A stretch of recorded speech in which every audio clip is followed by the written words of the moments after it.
আমরা পৃথিবীর মানুষ এখন এত বেশি স্বার্থের পেছনে অন্ধ যে থুতুটা ফেললেও চিন্তা করি যে এখানে কোথায় ফেললে আমার একটু লাভ বেশি হবে। পাশের জমিওয়ালার জমিতে যদি থুতুটা ফেলি তাহলে অন্তত আমার জমিটা একটু থুতুর থেকে বাঁচলো, একটু হলেও লাভ হইলো। এই জন্য থুতুটা একটু জোর করে আরেকজনের জমিতে ফেলতে পারলে সেটা আমার লাভ। আমরা হলাম সেই মানুষ। এইরকম সময় এসে আর্থিক ইবাদতগুলোতে নিয়তকে খাঁটি করা, এটা হচ্ছে কত কঠিন একটা কাজ।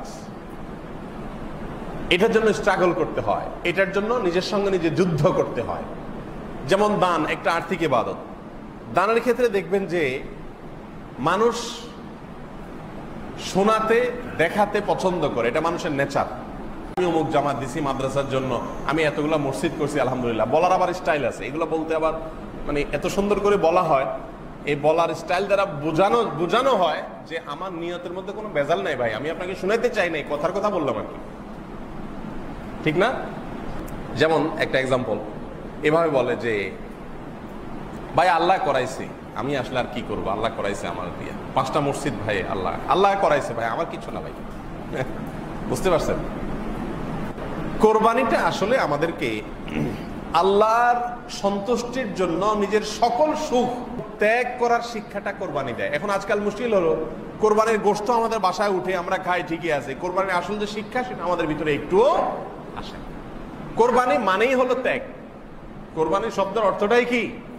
ত্যাগ। ত্যাগ। আপনি বাজার থেকে তরতাজা গরু কিনে এনে জবাই করে তাজা গোশত উঠে ফ্রিজে বললেন, খাইলেন, খাওয়াইলেন, মৌজমাস্তি করলেন, দিলেন মানুষকে, এটা তো ভোগ। এখানে তো ত্যাগের কিছু নেই। ত্যাগটা হলো এর পেছনে লুকায়িত। সেটা হলো ওই ইব্রাহিম আলাইহিস সালাম আল্লাহর নির্দেশকে পূরণ করতে গিয়ে সকল কিছুকে ত্যাগ করেছেন, জবাই করেছেন, এমনকি নিজের সন্তানের গলে ছুরি দিতেও রাজি হয়েছেন। দেওয়া লাগে নাই কিন্তু রাজি হয়েছেন। সেই শিক্ষাটাই হলো কোরবানির মূল শিক্ষা। ওইটা নিয়ে যদি আপনি ফজর নামাজের সময় আরামের ঘুম ত্যাগ করতে পারেন, এই যে ত্যাগ, আপনি হারাম নিতে পারেন, হাতছানি আছে, বিশাল বড় লোভনীয় অফার, চাইলেই ঘুষটা নিতে পারেন, চাইলেই সুদের কারবার করতে পারেন, চাইলেই চুরি করতে পারেন, দুর্নীতি করতে পারেন, কিন্তু আল্লাহর ভয়ে করলেন না, এর নাম ত্যাগ। কোরবানি শিক্ষা দেয় যে আল্লাহর আদেশ মানতে গিয়ে, আল্লাহর নিষেধ থেকে বাঁচতে গিয়ে সবকিছু ত্যাগ। আমি একটা গ্রুপ মেনটেন করি, একটা দল মেনটেন করি, একটা সার্কেল মেনটেন করি, কিন্তু দেখা গেল যে এটা মেনটেন করতে গেলে আল্লাহ সন্তুষ্টির দিকে যেতে হয়, এই জন্য এদেরকে ত্যাগ করে দিলাম, এর নাম ত্যাগ। কোরবানির শিক্ষা। একজন বন্ধু, আমার অনেক ঘনিষ্ঠ বন্ধু, কিন্তু দেখা গেল যে তার সাথে চলতে গেলে আমার নামাজটা ঠিক মতো হয় না, সে তার সাথে চললে আমার আল্লাহ থেকে আরো দূরে সরে যেতে হয়। এই বন্ধুকে ত্যাগ করে দেওয়া, কাট করে দেওয়া, এটার নাম ত্যাগ। এগুলো শেখায় কোরবানি। এখন এই শিক্ষাটা নেওয়ার খবর নাই, শুধু গোশত নিয়ে আমরা হুলস্থুলের মধ্যে আছি। মোহতারাম হাজরিন, অনেক মানুষ কোরবানি করেন, বিশেষ করে যে করোনা প্যান্ডামিক আসছে, অনেক মানুষ কোরবানি করবেন এই জন্য যে মানুষ কি বলবে, লোকে কি বলবে। সারা বছর করে আসছি, সারা জীবন করে আসছি, এবছর না করলে মানুষ কি বলবে। ছেলে মেয়েরা, নাতি নাতনিরা আশপাশে সবার কোরবানি দেখে চেয়ে থাকবে, কেমন লাগে। এর মানে কি? এর মানে হলো কোরবানি হলো নিজেদের এই সমস্ত খাহেশ মেটাবার জন্য, এটা ইবাদত না। মানুষ জিজ্ঞেস করে, হুজুর ঋণ করে কোরবানি দেওয়া জায়েজ আছে কিনা?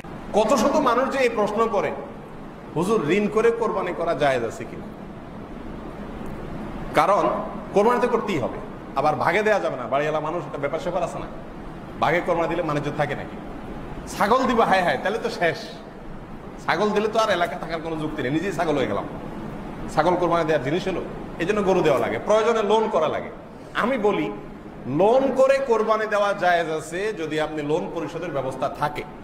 1 মাস 2 মাস 3 মাস পরে আপনি দিবেন, চুক্তি আছে, যার থেকে তিনিও রাজি আছে। এইভাবে লোন করে, ঋণ করে, হাওলাত করে সওয়াবের কাজ করা যায়। কিন্তু একটা প্রশ্ন আছে, আজ পর্যন্ত এরকম কোন মুসল্লি আমি পাই নাই যে আয়েশা জিজ্ঞাসা করছে যে হুজুর মসজিদে আমি 50,000 টাকা দিতে চাই হাওলাত করে, এটা আমি কিস্তিতে আস্তে আস্তে শোধ করব, জায়েজ আছে কিনা? এই মুসল্লি আমি পাই নাই আজ পর্যন্ত। কথা বোঝেন নাই? তারপরে মনে করেন একজন গরিব মানুষ পাইছেন আপনার এলাকার, তাকে একটু, সে হয়তো অর্থ কষ্টে ভুগতেছে, হয়তো হাসপাতালে ভর্তি আছে, তার বিরাট বড় বিপদ, এখন তাকে হেল্প করা দরকার। এই টাইমেও কেউ এসে মাসালা জিজ্ঞাসা করে না যে হুজুর আমার এলাকার মানুষ, আমার কাছে এখন ক্যাশ টাকা নেই, আমি হাওলাত করে দেব তারে, পরে আমি বেতন থেকে মাসে কেটে কেটে হাওলাতটা পরিশোধ করবো, জায়েজ হবে কিনা। এই মাসালাও আজ পর্যন্ত আমি কারোর কাছ থেকে শুনি নাই। নিজের এলাকার কেউ বিপদে পড়লে এসে বলে হুজুর এলাকার লোক বিপদে পড়ছে, আমার তো বেশি সামর্থ্য নয়, আমি যা পারছি দিছি, আপনি কিছু দেন আর মানুষ থেকে উঠে দেন, এটা না শোনা যায় কেন? সেখানে কেন এই আগ্রহ নাই যে আমি হাওলাত করি হলো এই সওয়াবের কাজটা হুজুরে করতে দিব না, আরেকজনকে করতে দিব না, আমি জানি এটা নিডি মানুষ, এরকম পিওর জানার জায়গা আজকাল পাওয়া কঠিন হয়, আমি নিজের চোখে দেখা জিনিস, অতএব এখানকার সওয়াবটা আমি নিজের অ্যাকাউন্টে জমা করতে চাই, হাওলাত করে করতে চাই, হুজুর জায়েজ আছে কিনা, এই না জিজ্ঞেস করা দরকার ছিল। সেইখানে নাই, সব প্রশ্ন হলো কোথায়? কোরবানিতে। কারণ জানে এখানে হাওলাত করে করলেও গোস্তগুলো সব ফ্রিজে ঢুকবে, লাভটা আলটিমেটলি ঘুরে গেড়া নিজেরই হবে। ভাইয়েরা আমার, অনেক ব্যথা থেকে কথাগুলো বলা, হাসার জন্য না, আল্লাহর ওয়াস্তে এখনো কোরবানির পশু কিনেন নাই, একটু মাথাটা ঝুঁকিয়ে চিন্তা করুন, ভাবুন আপনি কোরবানি কি গোশত আহরণের জন্য করছেন, মানুষ দেখানোর জন্য করছেন, লোকে কি বলবে সেটা থেকে বাঁচার জন্য বলছেন, সামাজিকতা মাথায় রেখে করছেন, নাকি আল্লাহকে সন্তুষ্ট করার জন্য করছেন? এটা নিজেকে জিজ্ঞাসা করেন। সম্পূর্ণ জবাব, সন্তোষজনক জবাব আপনার মন থেকে আসার আগ পর্যন্ত কোরবানির স্টেপ নিয়েন না। এটাকে বলে আত্মসংগ্রাম, এটাকে বলে নিজেকে সংশোধন করা, এটাকে বলে জাহান্নামের পথ থেকে জান্নাতের রুটে আসার জন্য চেষ্টা করা, ইউটার্ন করার চেষ্টা করা। আমি অনুরোধ আজকে আপনাদেরকে রাখছি, এবং আমি প্রায় সময় বলি যে আপনার কোরবানি আল্লাহর জন্য হচ্ছে না, কয়েকটা পরীক্ষা করতে পারেন। এক নম্বর হলো, আপনি সব বছর গরু দেন, এবছর একটা ছাগল দেন, দেখেন তো আপনার মনে রাজি হয় কিনা। ছেলে মেয়ে বলবে আব্বু কি বলো, তোমার মাথা ঠিক আছে, তুমি শুধু একটা ছাগল দিবা আর কিছু না, না সাথে গরু দিবা? না, গরু টরু না, শুধু একটা ছাগল দিব মা। দেখেন পরিবারের লোকজনকে মানাইতে পারেন কিনা, বা আপনি নিজেকে মানাইতে পারেন কিনা। যদি আপনার কোনো মনে অসুবিধা না, আমার তো একটা কোরবানি দেয়া দরকার, এখানে অনেক অর্থ ব্যয় করে আপনার বিলাসিতা দেখানোর দরকার নাই। একটা জিনিস হলো, আপনারা যারা বেশি বড় গরু কোরবানি দেন গরিবকে গোশত খাওয়ানোর জন্য, তাদের উদ্দেশ্য ভালো, তারা মনে কষ্ট নিয়েন না, আমি শুধু বোঝার জন্য বলতেছি। আমার অবজারভেশন হলো, বাংলাদেশের পরিস্থিতিতে, বাংলাদেশের প্রেক্ষাপটে যে যত 2 নম্বর তার কোরবানির সাইজ তত বড় হয়। সবার জন্য না কিন্তু, বিশেষ করে 5টা 7টা 10টা 20টা গরু এদেশে বেশিরভাগ দুর্নীতিবাজরাই দেয়। এদেশে মানুষ না খায় মরে, ঘরের অভাবে, বন্যার পানিতে হু হু করে পানি ঢুকে, শীতে মানুষ কষ্টে মরে, কই সেখানে টাকা দেওয়ার লোক তো এদেরকে দেখলাম না। এরা এগুলো করতেছে বিলাসিতা। এই জন্য নিজেকে পরখ করবার জন্য 1 বছর হঠাৎ করে একটা ছাগল কোরবানি দেন। সবাই জিজ্ঞেস করবে ভাই এবছর কি টাকার টানাটানিতে আছেন মনে হয়, আহারে বেচারা এবছর ছাগল দিচ্ছে। তখন বলেন না ভাই, আমার বাজেট যেটা ছিল আলহামদুলিল্লাহ 15,000 দিয়ে ছাগল দিছি, আর বাকি 25,000 30,000 40,000 বাকি বাজেট যেটা ছিল গরুর জন্য, ওইটা এবছর আমি অন্য একটা ভালো কাজে মসজিদের ছাদে দিয়ে দিছি।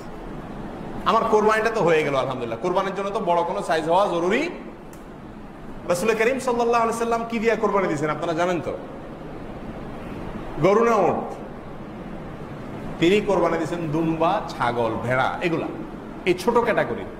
এখনো সৌদি আরবে যদি আপনি যান, শতকরা 99%, 9% বললে ভুল হবে, শতকরা 99.9% বা আরো বেশি হবে, মানুষ এখনো কোরবানি করে কি?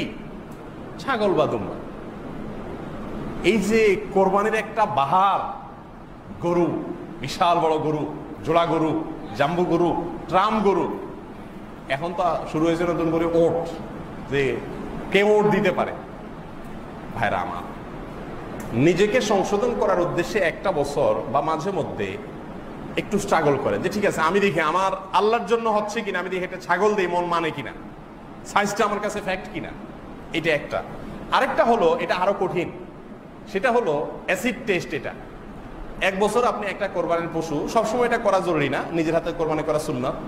1 বছর একটা কোরবানির পশু একজন গরিবকে কিনে দেন। ধরেন এই ভূমিপল্লীতে বহু গরিব মানুষ আছে না, যে কোরবানি দিবে না।